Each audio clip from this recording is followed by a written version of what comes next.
Before I introduce our very special guest speaker this evening. The first thing I'd like to say, well, my name is John Sterling, by the way. I'm Chair of Education for Action, and the first thing I'd like to say is an enormous thank you to all the volunteers from Education for Action in Durham for the efforts that they've made this week and made this week such a resounding success. This hall, yeah, I actually think so.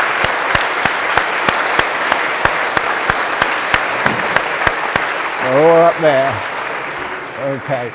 This hall has been filled with the sound of voices, people visiting the wonderful building that we have here, and particularly young people and particularly school children who've been in the hall and looking around the building and learning about the history of the Durham Miners Association and the Great Strike and everything else that went with it. The second thing before I introduce Ken is to say that this is the first Davy Hopper Memorial Lecture. That's a very sad thing in a way, of course, with Davy's passing. And as I thought about it, I was actually not sure that he'd wanted to be remembered by a lecture. It didn't really seem, doesn't really seem Davy's style. But I'm reassured by Ken anyway. He's going to talk and then open up for discussion, debate, and so on, given the critical time that we're living in. And I'm reminded of that critical time by Dave's speech at last year's big meeting. And I'm just going to read a tiny part of that to remind us of what Davy Hopper's views were. And I'm sure you'll all be there tomorrow. You can read much more about that in the brochure that you'll have tomorrow. And Davy said at the Gala last year, further cuts will drive whole communities to the brink of desperation, and then they will fight back. And I think that's a very important point. Then they will fight back.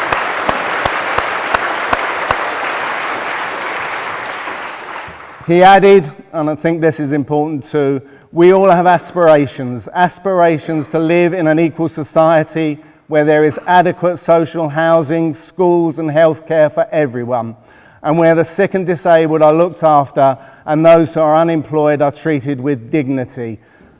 And the last sentence, capitalism has proved incapable of providing such a society, so surely we must start with the aspiration to create a socialist society, and surely we must.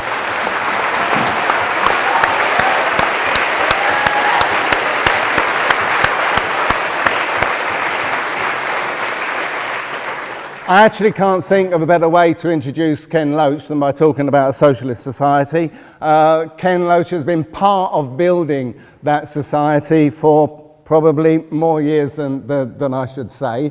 But some of you, as old as me, will remember the starting point of those wonderful TV programs like Cathy Come Home, and of course in this building to be reminded of the price of coal as well. And just one small anecdote, because the price of coal affected my life particularly.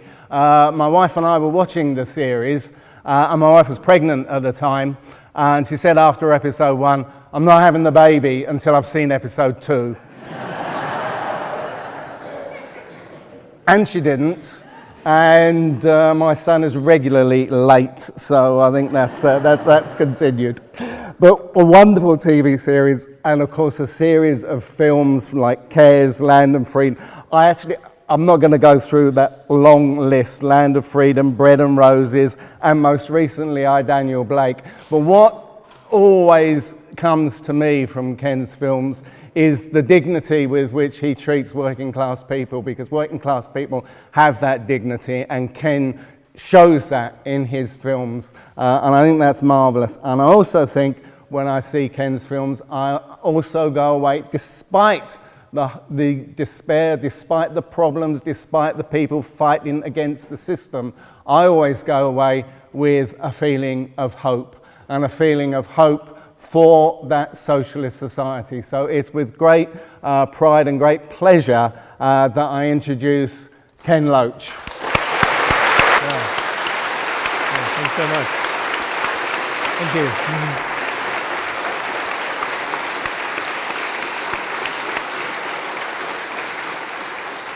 Thank you, John. That's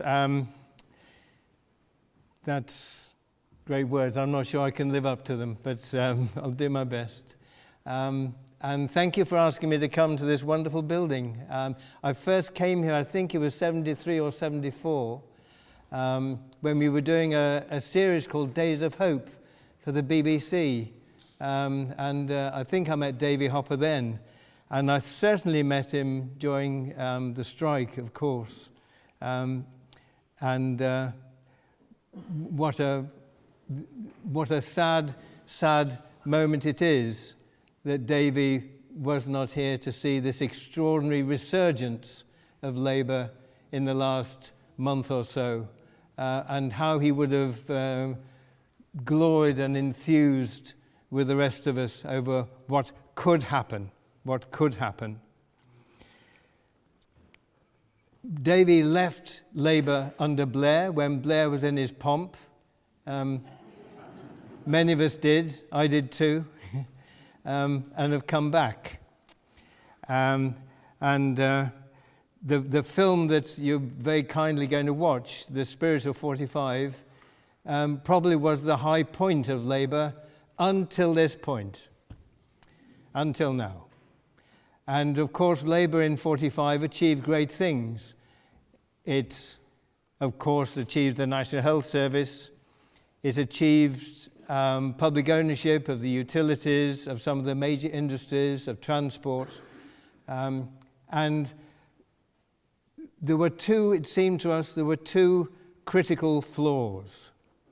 The flaws were these: that the management often transferred into the new industries, the new publicly owned industries, and behaved like the old boss, so that the workers were seen not as partners, but as employees, as people to be negotiated with and a hard bargain driven with, and treated like as they were before in many instances. That was the first problem. The second problem was that the new the new organizations, the new public ownership, became an infrastructure for capitalism. It became an infrastructure in which business could do the job of rebuilding the economy, which of course needed to be done after the war. A huge job of rebuilding to be done. They needed a workforce that was healthy, that was housed, that was well fed, that would turn up on time, and that it would do the job. And of course, that's what happened. But was it, as people thought, some thought, the first steps to socialism, or was it a step to social democracy? And that's the critical question that the Labour movement has wrestled with for over a century, since its foundation. And in a way, that's what I'd like to say a few words about, because you can see it encapsulated in 1945. Was it the people thought they were building a society that was impregnable. It would never go back to the 30s and the 20s. And the changes they were making were so radical and so structural that they wouldn't collapse. They were impregnable. And of course, we know what happened. Business took its usual path, the contradictions emerged, and 20, 30 years later, the process unraveled, started to unravel. And it unraveled to the point we're at today. And it's very interesting. It's encapsulated in my two Labour Party cards, which I have here, my old one, which I treasure.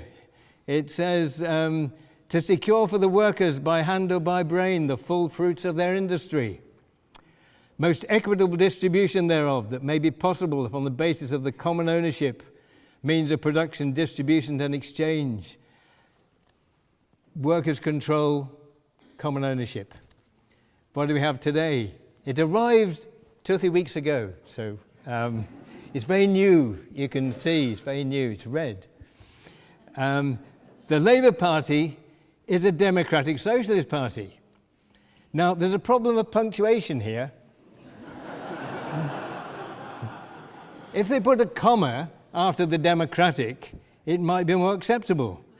This is a democratic socialist party, fine. Democratic socialist, I'm not so sure. Because there is a fundamental flaw at the heart of social democracy. And it's this.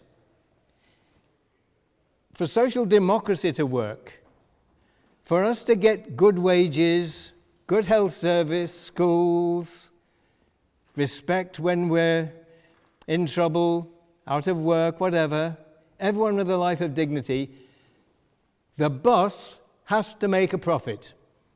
He has to make a profit before you can defend your wages and your conditions and your job. Because if he's not making a profit, that all falls away. And they say, oh, the country can't afford it.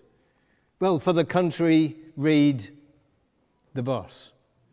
Tony Blair was always very eager to talk about the country. What they meant was the boss. And that's the problem with democratic socialism or social democracy. The boss has to make a profit before workers can get their rights. And that's the flaw. And it's a fundamental conflict, because what, as Tony Benn was fond of saying, what are the people's interests? The people's interests are jobs, a wage that will sustain a family, a home to live in, health, education for your kids, and being looked after when you're old. What's the businessman's interests? Profit. If he doesn't make his profit, the business fails. So what does he need for a profit? He needs cheap materials, and he needs cheap labor, and he needs market share. And if he doesn't get cheap materials and cheap labor, he won't get his share of the market because somebody else will undercut him. So he has to get the cheapest labor he can. And that's the contradiction, that's the conflict that has been at the heart of our society for centuries, certainly since the beginning of the Industrial Revolution. And I know this is very elementary stuff to people here. I know we grow up with this, we imbibe it when we're kids, it's part of in the marrow of our bones. But if we don't constantly make that argument, we end up with this. And if we do make the argument, we get this. So it's important to remember that conflict. That's at the heart of our politics. It's at the heart of our belief that Davy Hopper expressed so eloquently that we must now start to build socialism. R.M. Bevan had a good quote for this. He said, "Private property in the main sources of production and distribution endangers political liberty, for it leaves Parliament with responsibility and property with power." Jim Allen, the great writer I worked with for many years, and he wrote Days of Hope and wrote other films we did, he put it rather more crisply.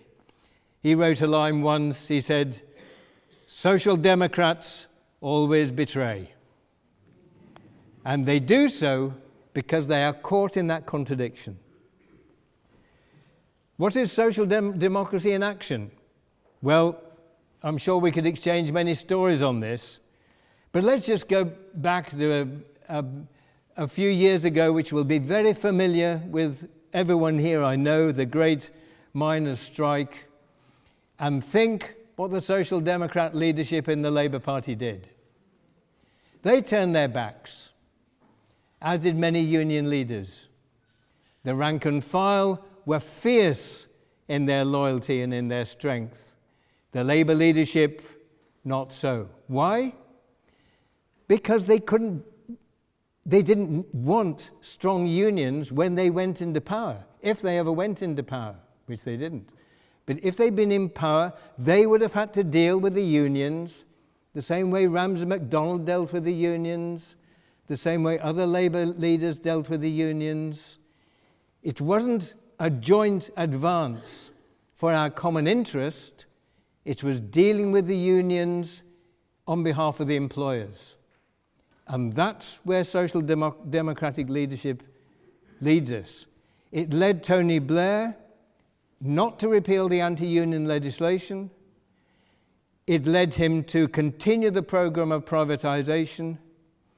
And we know disastrously and terribly it led to the Iraq War, out of which the intention was to restructure that economy, as Naomi Klein has written so clearly and so eloquently, out of chaos. And that was the neoliberal project. Began in Latin America with the Chicago economists, and that was the plan in Iraq. And of course the devastation it has caused and the enormous suffering it has caused are with us still. Ironically, some of you will remember with a smile when Tony Blair went to the country, his slogan was, "Labour means business." We thought it meant rolling your sleeves up. No, it meant Labour meant big business.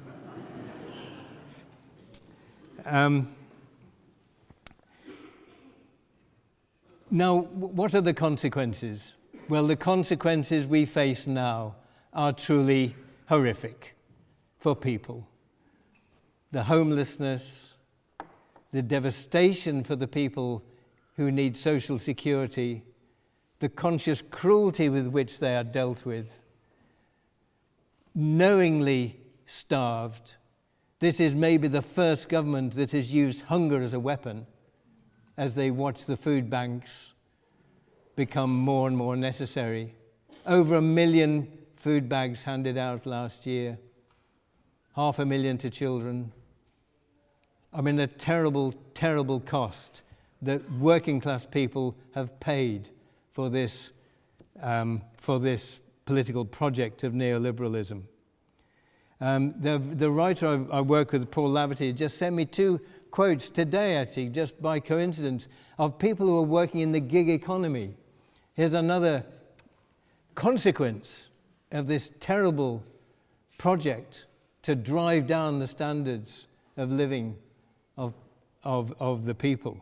And these are 2 comments that he just picked up yesterday from people who are working as delivery drivers. And it seemed to me just to sum up the state of vulnerability that working people are thrown into now. And this was one self-employed driver. He says, and bear in mind, he's meant to be self-employed, mind. You know, he's got no contract. He is meant to be his own employer. And he said this, he says, if I fail to turn up to work, I can get fined up to £400 a day. I recently had to go to work after sitting up with my mother until she died, and then do a 12-hour day. What freedom does that man have to be his own employer? The irony is, he has to exploit himself. He's put in the position to be his own exploiter. And that's the wickedness of this system that this government has encouraged, because that's what the boss wants. Another driver said this. He said, this isn't self-employment or employment either. It's a living hell, a nightmare scenario. And it is indeed a living hell. Coincidentally today, alongside our meeting here, there's a meeting in not such a nice place at all, actually, as we are in here, but it fancies itself as rather grand. It's Chevenings, the Foreign Secretary's residence. And because of the housing shortage, Boris is having to share it with David Davis and Liam Fox. I mean, you wouldn't want them for neighbours, would you? But anyway, there he is.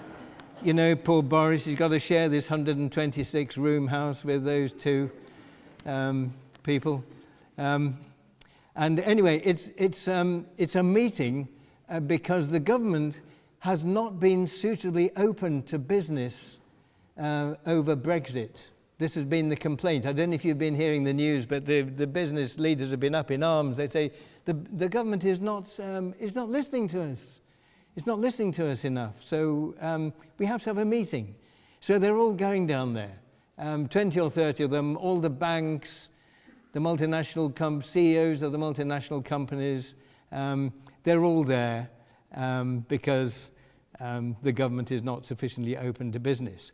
Now, I only mention it to show the connection they have as of right, because nobody's remarking on this. I mean, okay, this is normal. This is how our society works. You know, big business, government, same room. You know, they listen to each other. They take note of each other. Just imagine if Jeremy Corbyn and John McDonnell have got the leaders of the trade unions into chevening when they're in power. Union barons, paymasters. That would be the cry, and we know it. Of course, because that's what they expect to happen. They don't expect us to have any power. They don't expect us to have those connections. Well, we're going to show them a trick or two. Anyway, how can we win? How can we win? Well, I think we have to campaign as hard as we can with the radical politics, only the radical politics that will change people's lives for the better. And these are structural. And I think it's for us to decide whether they're revolutionary or not. My feeling is they're pretty transformative. So these big ideas, they're in the manifesto. Let's remind ourselves of the program that we're going to fight on. The National Health Service, the privatizers will be kicked out. We will reverse privatization. There will be no place for the private health companies in our National Health Service once we get into power.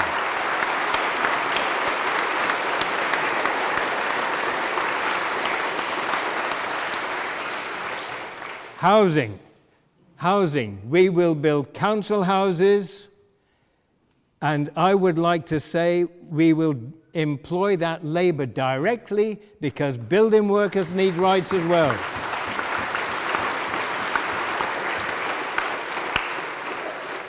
And just think for a moment about that terrible, terrible fire in Grenfell Tower. Just of that. And I don't know if any of you afflict yourself with the Today programme like I do every morning, but there was a vicar on, and he spoke well, and he said 2 tower blocks in London. One is Grenfell Tower, a victim of cheap cladding or lack of showers or whatever it turns out to be, disregarded, crammed. A few miles away, the Shard, privately owned, penthouses empty, because they're there as investments. They're not there for homes. Now, we have to tackle that. We have to tackle that housing is not a source for investment. We need to use our building strength to build homes for people that our kids can afford and their kids can afford, and people have a roof over their heads. And that's our building industry.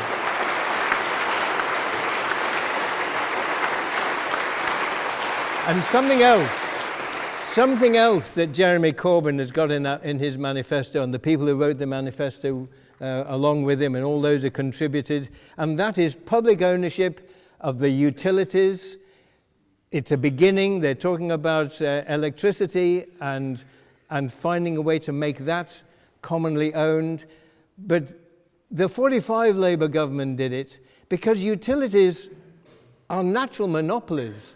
No one can claim there's any benefit from the electric or the gas or the water. It comes out of one tap. You don't have 3 taps in your house. It comes out of one tap, one plug, one gas tap. So they should be returned to public ownership. I don't think we went all that way yet, but I think we should. So that's our next step, public ownership of the utilities, natural monopolies. And this is huge. This is huge, and I think this could be the decisive difference between my 2 Labour membership cards. This is the public investment in work, in jobs, in neglected areas, and I know people know about this in the Northeast, but in the other areas as well, where the kids either have to do crap jobs or leave. And we shouldn't live like that. There should be public investment in work, where the work is sustainable, and there's plenty of things we need. The jobs have a wage that is secure, which you can build a family, where you can find a home and look forward to having a family in security, and where people are not like those delivery drivers, waiting to hear one night whether you're going to work the next day. And you can't take any other work because you've got to be available, but you don't know maybe 10 o'clock at night if you're going to work or not. That's no way to live. We don't want a workforce that is that vulnerable. Public investment in work, in secure work, that's fundamental to our next Labour government. And social security. We have to now refuse to treat people with the contempt that this government treats them.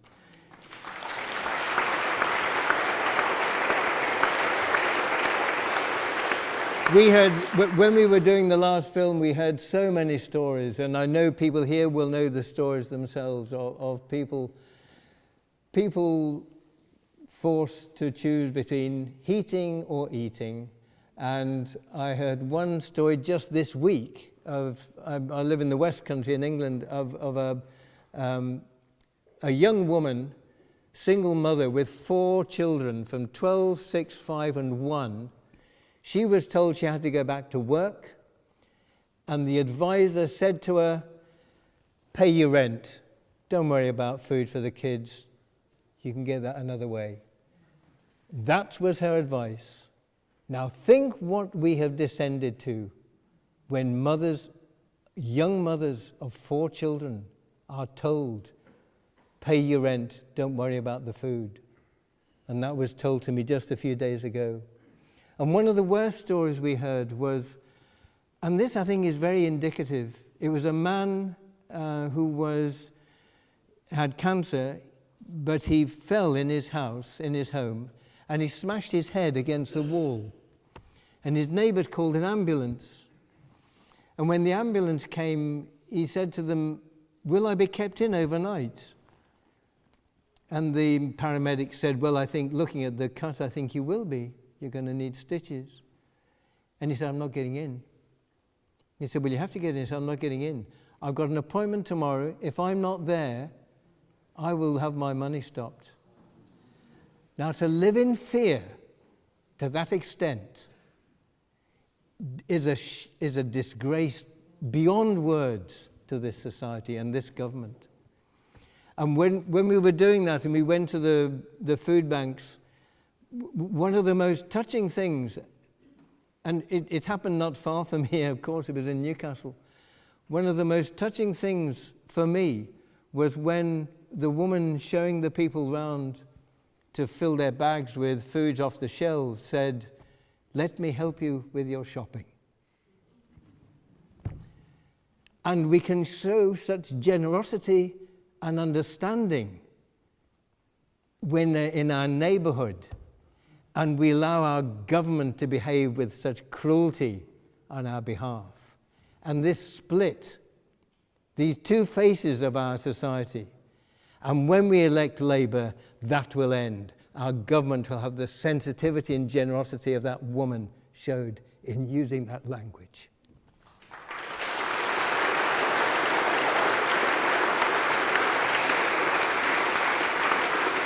And of course, education, and we'll make certain that our kids don't leave university or higher education or wherever with a millstone of a debt around their necks that many of them will carry all their lives. And we'll tax wealth fairly. And one thing that we often don't talk about, which I think is really important, and it wasn't in the manifesto, but I'd urge you to demand that it should be, and that is that we have a media policy, and we start asking, what is the freedom of the press? What is it? Because we have media, we have newspapers owned by billionaires who don't live here, who don't pay our taxes, whereas Murdoch lives in the States, there's Rothermere lives in France, there's Desmond the pornographer, there's one other I shall remember in a minute. Yes, I've said him. Yes, absolutely. Him as well.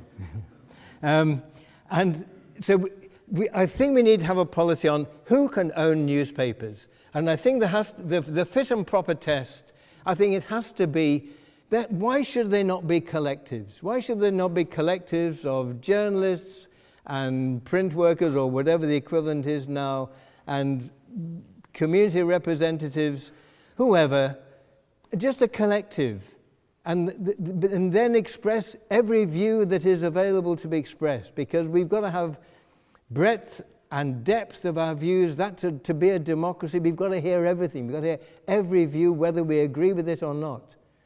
But not just controlled by a handful of 3 or 4 people who have their own vicious agenda, not by them. But there's another issue as well, and that's broadcasting. And I don't know if you saw the news today, but that's the BBC. They have a program which I can't bear to watch, and I guess you can't either. It's called The Daily Politics. And there is a Sunday Politics. And the editor was a man called, I've written it down, a man called Robbie Gibb. Robbie Gibb. Now, the BBC is under an obligation to be impartial, to be objective, and all the rest. Robbie Gibb, where's he gone? You know, he's working for Theresa May, director of her communications, because she sacked the other 2. That's where he's gone to work.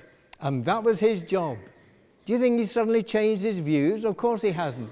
He was a Tory to his bones. He was a Tory at the heart of the BBC political programmes. He should not have been there. And neither should Nick Robinson, head of the Young Conservatives. They shouldn't be there.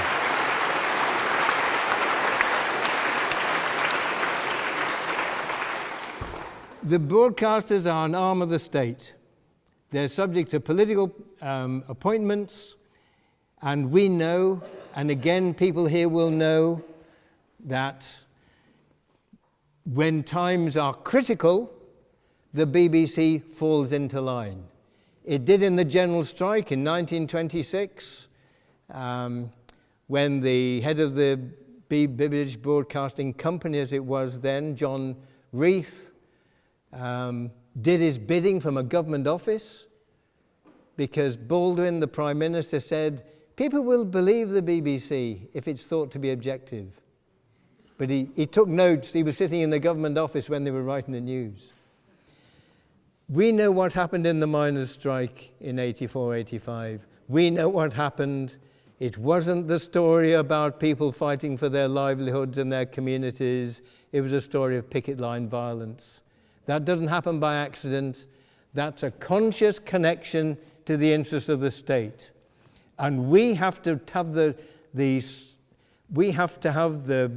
determination to sort that out and say, let's have some real balance here, and let's put the interests of the people first, not the vested interests of the ruling class, because it is a people broadcasting company, and that's what it must be.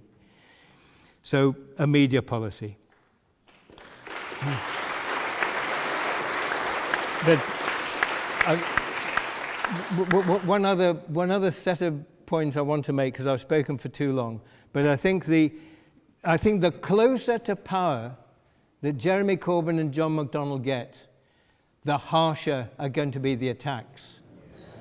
And if we think we've seen some vicious attacks, well, we haven't seen anything yet.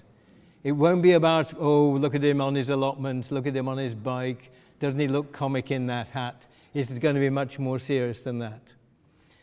Once they get a sniff that we mean business, then they're going to go for him, and look out for every dirty trick. And to fight that, we're going to need a party that's strong. We're going to need a party that is committed to this project of common ownership, of taking power in the interest of ordinary people, as it was said in the manifesto, and we want to go further. We're going to need a strong party. And I think when you look at the party membership, you get a sense of that strength. Huge numbers of people come in. I mean, I don't know the exact figure now. I hear it's approaching 600,000. Other people have been more ambitious. But let's say approaching 600,000. Massive. We wouldn't have believed that would happen a year ago, 2 years ago. Absolutely magnificent effort by Jeremy Corbyn, John MacDonald and the others, and all have joined and all have worked for it, and all those left groups who have carried these ideas for decades and whose energy have been a platform on which the Labour Party could rise. And I think we really have to remember, this is a resurgence of the Labour movement as a whole, and everyone should take credit for that. Well,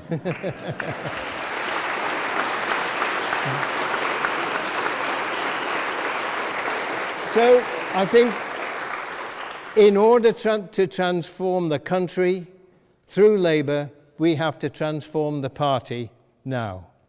And that means that all MPs, and I say this with some trepidation, all MPs should at least be reaffirmed by their party members. Because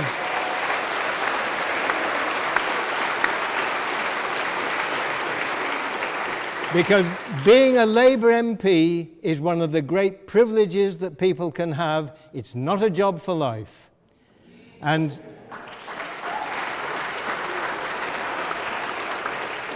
it's very difficult to forget some of the things that were said in the PLP in the last 2 years. The Labour MP who said he would never vote for Jeremy Corbyn to be Prime Minister. There are many things that I don't want to dredge them up because they're too appalling. But I think we have to... this isn't a question of revenge, because in order to carry this through, they are going to need, whatever it is, 250, 300 or more MPs absolutely united and committed. If they start, once the bullets start flying, if they start fading away, if they start running for cover, the whole project will fail. So we have to have a strong Labour Party in Parliament, otherwise we can't achieve it. So I think that is an absolutely central point. I think there's another point, and that is when you look at the organisation within the party, the National Executive Committee, this vast new membership only elects 6 of 35, I believe it is, members. Now, people join something expecting that they're going to be able to run it. They're going to be able to expect, well, it's on the card, democratic and socialist. Well, okay, democratic socialists, let's see a bit of democracy in the running of the party. So I suggest that and I can't, certainly not for me to put forward a blueprint, but that proportion seems to me wrong, that the members have to elect the governing body. And I would think we have to go further, because I think the organisation of the party in its...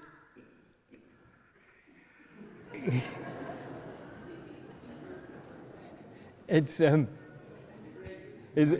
this one? A young member. Oh, very good. I thought I'd said something. I think the party bureaucracy have to answer a few questions. I mean, we all remember the purges when many people were trying to join at the time of the last leadership election. Oh dear, sorry. That's we remember the purges, and we also will have heard stories, and people will have heard them in this room, where the fighting of the last general election wasn't entirely even-handed.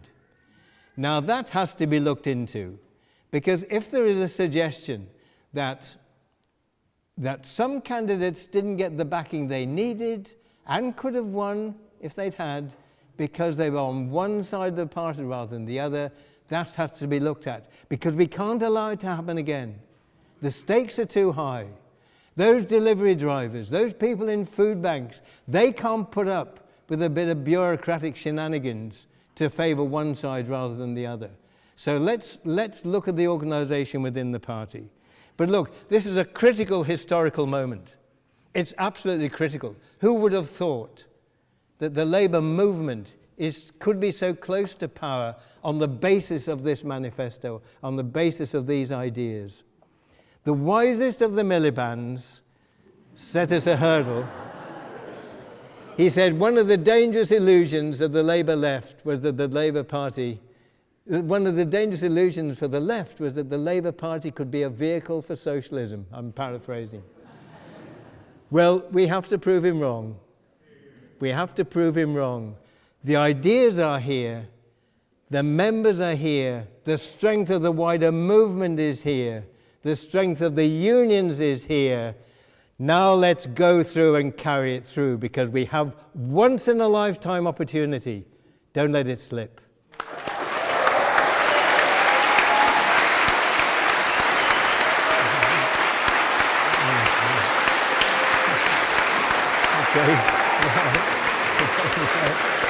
Okay, wow. Thanks very much. Thank you. Thanks very much. Thanks a lot.